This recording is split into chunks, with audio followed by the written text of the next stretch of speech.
आषाढी वारी दरम्यान जेजुरीजवळ अत्यंत दुर्दैवी अपघाताची घटना घडली आहे। सासवड जेजुरी मार्गावरील बेलसर टोल नाक्यापासून जेजुरीच्या दिशेने 500 मीटर अंतरावर हॉटेल शिवदीप लॉजिंग समोर दिंडीतील महिला वारकऱ्यांना ट्रकची धडक बसली।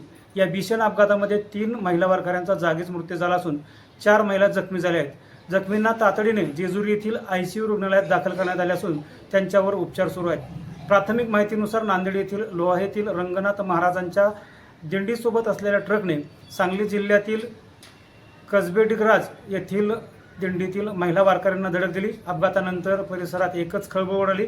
घटनेची माहिती मिळताच जेजुरी पोलीस घटनास्थळी दाखल झाले असून पंचनामा आणि पुढील कारवाई सुरू आहे।